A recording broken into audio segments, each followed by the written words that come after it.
We're not going to call this a complete turnaround yet. If you look at this is a complete safety bet.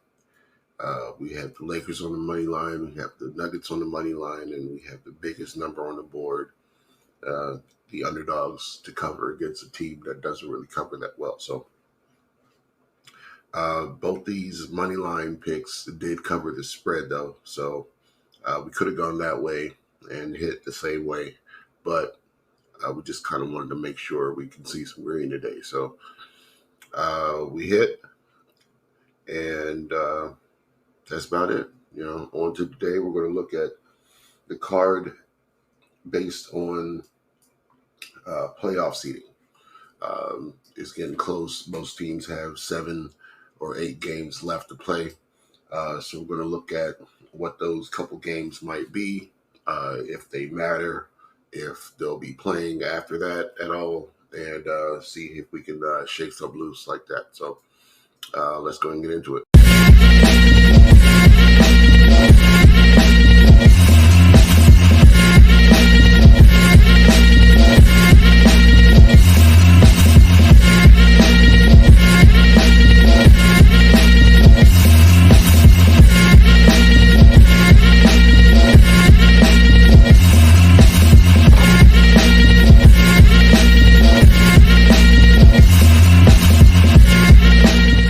What's up, everybody? Welcome back to Crash Against the Spread, where we talk about sports from a betting perspective. It is Monday, April 1st. Happy April Fool's Day. And we are talking about NBA. We have 6 games on the card. First game up, get right into it. It's the Blazers and the Magic. Magic are 16-point favorites at home. Totals at 210. The Blazers have already been eliminated. So they're playing for nothing. The Magic are in the 5th spot on the East. So they are below the Knicks, the Cavs, the Bucks, and the Celtics, who can't be caught. The Magic, if they were to hypothetically win out, could catch Milwaukee at the 2. But in this game, we just need to know if they're going to cover the spread or not. And with the Blazers not really playing for anything, I think they've probably benched a lot of people. Benched, whatever. Some people are hurt. I see a lot of Alfred seasons.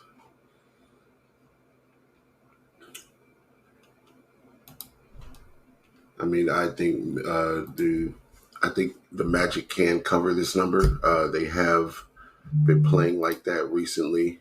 They just beat Memphis by 30.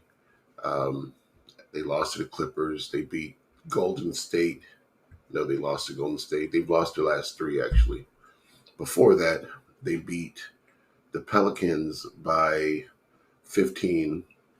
They beat Charlotte by 20. They beat Toronto twice. So they haven't really played anybody in that win streak. They beat the Brooklyn Nets by 8. And then they lost to the Pacers right before that. So in these last 10 games, they've lost to teams with winning records except for the Pelicans, where they beat them as 2.5-point underdogs. So I like the under in this game. Just go ahead and rock with that. Portland has been playing to the over, but that just depends on who they're playing. Portland's coming off playing Miami, Atlanta, Houston, Denver, Clippers twice, the Bulls. So they're 7-3 to the over, playing at higher numbers a lot of times than this Magic team does. But I think the Magic can hold them under 210 is where the number is up to now. So if anything, I would pick the under in this game, and for the Magic to cover against a bad team. Next game up is the Grizzlies and the Pistons. Both of these teams are eliminated, not playing for anything. The Pistons have the worst record. So in line for a better draft pick with continued losses. So we'll just think about it that way. But I'm going to stay away from this game. Anything can happen. Celtics and the Hornets. Celtics are in first place in the Eastern Conference. Hornets eliminated, not playing for anything. Third worst team in the Eastern Conference, behind or above the Wizards and the Pistons. Celtics can obviously cover 17 against the Hornets, but I don't want to bet it. So we're going to stay off that one as well. The Nets and the Pacers, this is where things start to get a little interesting. The Nets are in the 11th seed. So they are playing the Pacers twice, who are in the 6th seed. Once in Indiana, once in Brooklyn. Then they play the Pistons, who are eliminated. Then they play the Kings. Then they play the eliminated Raptors. Then they play the Knicks in Madison Square Garden, who are in the 4th seed. And they play the 76ers, who are in the 8th seed to end out the season. So I see the win against the Pacers and the Raptors. But they would have to win one of these games against the Pacers, the Pistons and the Raptors. They would have to win one of these games against the Pacers and beat either or both of the Knicks and the 76ers to move up the standings, because they are 5 games behind the Hawks, who are in the 10th seed. So it can happen. It goes the Nets at the 11, the Hawks at the 10, the Bulls at the 9. So it could hypothetically happen where the Bulls and the Hawks lose 5 out of their next 7 games, and the Pacers or the Nets happen to win 5 out of these 7, and it gets real interesting at the end of the season. But I don't really see it. I do see them competing for that.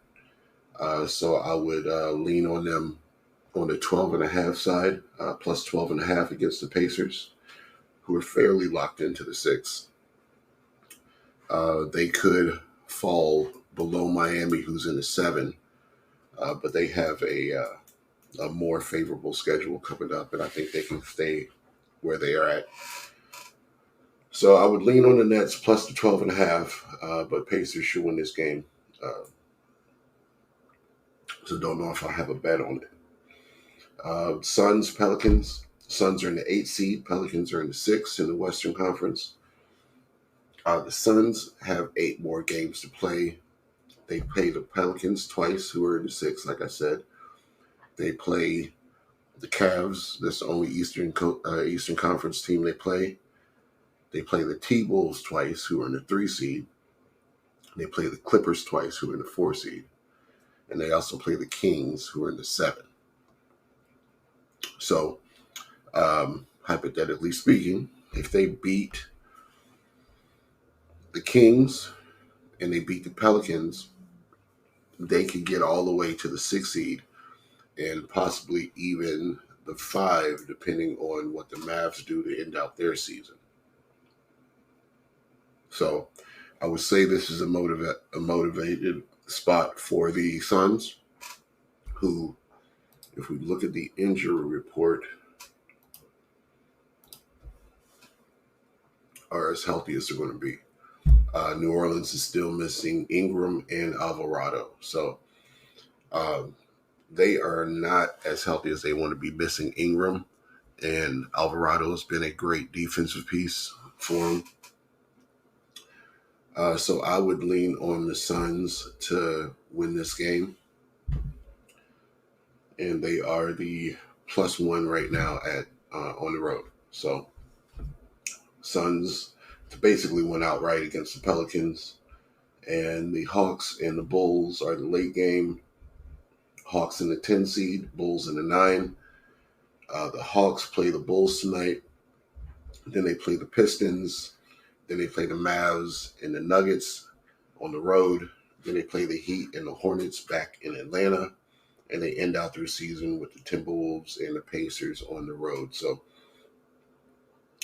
they flip back and forth between conferences for the rest of the season. I guess the most important games for them, they want to win all of them. They'll probably beat the Pistons and the Hornets pretty good. If they win this game tonight, that'll be a good step forward in getting into the 9 seed above Chicago. Chicago plays the Knicks 3 times in the next 7 games. So they have their own worries, but they're a game and a half apart, Chicago and Atlanta. So Atlanta should be motivated to win this game. Both of them are at least 4 games back of the Sixers in the 8 seed. So it's more of a contest between themselves than the Sixers. And I would lean on the Hawks in this game plus the 2.5, the way they've been playing recently. So these aren't the Celtics. They're just the Bulls. And I would lean on the Hawks to keep it going as they push for the playoffs. So if I had to bet anything today, it would be the under in the Magic game, the Suns, and the Hawks. So those are going to be the picks. Lock them in. Let's get this money. We're starting to look at baseball, so look out for that. And we'll see you tomorrow for more NBA. Did you know that there was an illegal gambling operation going on just down the street from where you live? No. It was illegal. What that's that? I ain't heard nothing.